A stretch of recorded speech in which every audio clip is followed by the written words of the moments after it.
All right, good morning.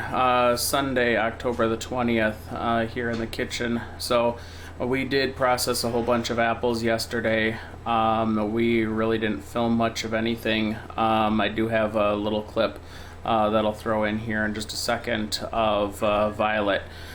So Violet found a red ball rolling around on the floor, except it wasn't a ball. What do you got, Violet? You trying to eat an apple? Trying nothing.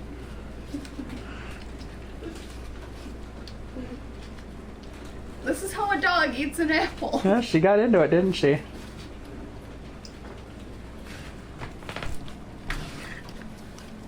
Violet, what do you have to say for yourself? Wait, wait.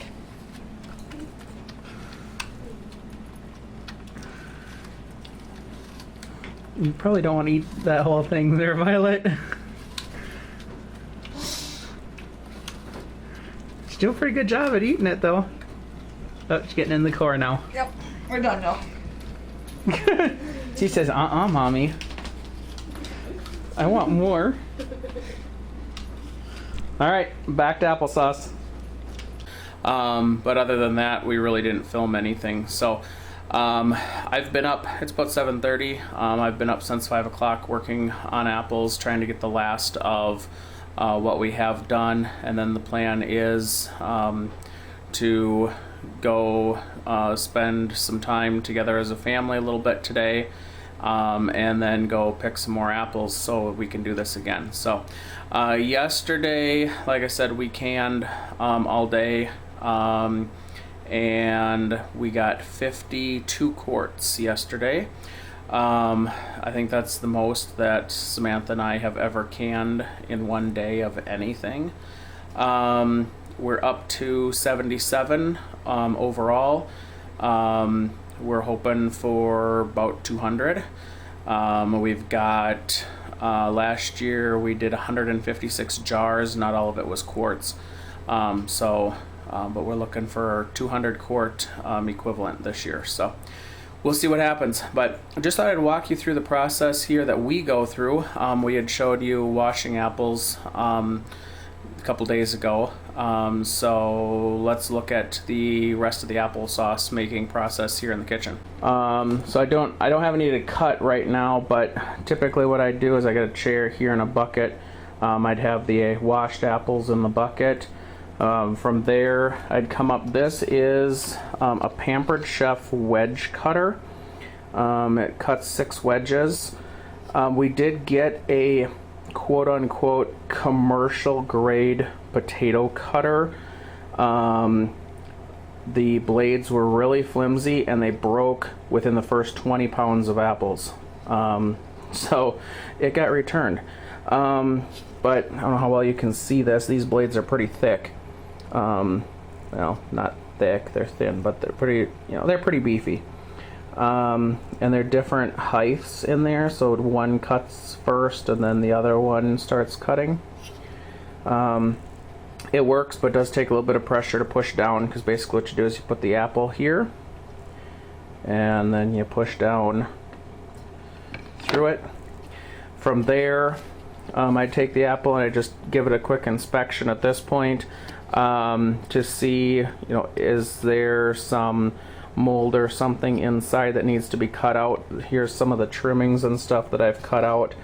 So you can kind of see there's some mold or some worms or, different things that have gotten into the apple. So I just kind of trim what I need to. The best case scenario is it's a good apple, so you don't have to do anything with it. I take it and I throw it over into this bowl. When I've got a bowl full, then it comes over here. Now that's a canner, but we've got 2 of these. I think they're about 22 quart a piece stock pots. I put a quart or so of water in the bottom, and then I put the apples in. And they'll sit here and cook down. Basically just want to soften them up really good. When they get to pretty soft, I'll take and I'll set them over. So now these have been, this pot was the first pot I did this morning, and they've been sitting over here. They're still pretty hot, but these are ready to run through our food strainer. From there, this is a Victoro food strainer. We do have the optional electric motor on it for what we're doing. I wouldn't do it without it. But basically, the apples go in the top, they go down. There's a spiral screw, that red thing down there, that picks up the apples and it takes it through this screen.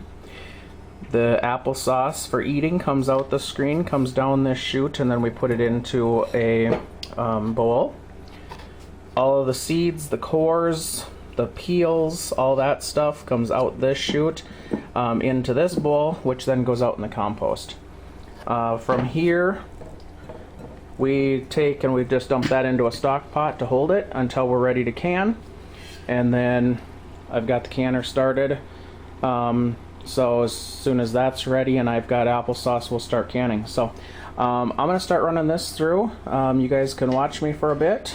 All right, so I usually try not to cook the apples to the point where they're all coming out and apart. I just want to soften them up good. So what I'm using is, this is a Pampered Chef like strainer spoon thing. I don't know. It's a big scoop that's got a whole mess of holes in it. So basically all I'm going to do is take and scoop these apples out of the pot and put them into the top of the hopper of the food strainer. And again, these apples is everything. It's peels, it's cores, stems, seeds, all of it. It all gets cooked down, it all goes in here. So this might get a little noisy, so I don't know. And I do use just a regular table knife. I will kind of get under here and scrape the screen just a little bit. It helps to move the applesauce down, we find. So, but yeah, let's get started.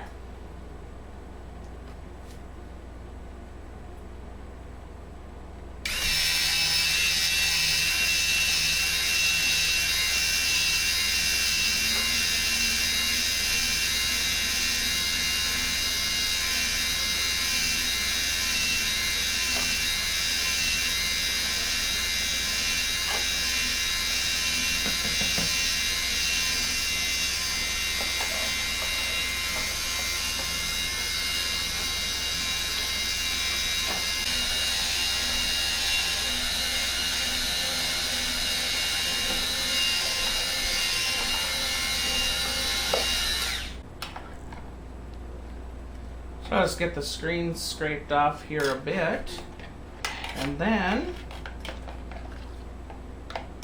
we pretty much find that one hopper full makes one bowl full down here. So that's why we pretty much we've gotten to know this over the time we've done this, of which bowls to use.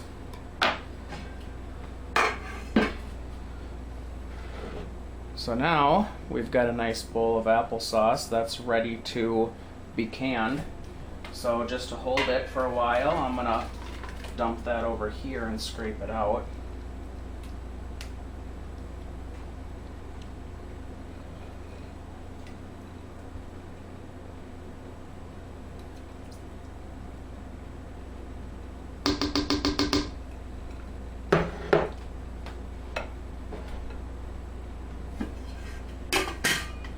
The lid on it to keep it warm. So, all right. So that's the process. I'm gonna keep going and get the rest of this applesauce done here out of this pot. The other pot's working, and I've got about one more pail of apples yet to cut, which is another pot full. So we'll check back in with you later. All right. So I got through the first stock pot of apples that I'd cut this morning. The second one is done. I've got that off the stove and sitting over here steeping now. So what I've got on the stove still is the canner, and then that stock pot that I had emptied, now I put it back on the stove, and now I'm ready to cut apples back into it. So I've got about 3/4 of a pail of apples is what's left. So I had talked about this cutter earlier, but all I'm doing is taking and cutting the apple open. At this point, taking a look at it, making sure that it doesn't have any really bad areas to it. That slice looks good. I just there's a bad spot there. I might just take my paring knife, cut that out a little bit. But just kind of give that quick visual inspection of the inside, because the outside on a lot of these looks great. The inside ends up not so great. I've actually thrown away whole apples, or just decide that that wedge is not worth it. But grab another apple and repeat the process, and that one looks really good. So that's all I'm doing, just like that. Whoop, see? And that apple looked good on the outside, but that white fuzzy stuff on the inside does not look so healthy. So probably a worm got in there, or something just caused it to, the seeds to start decaying.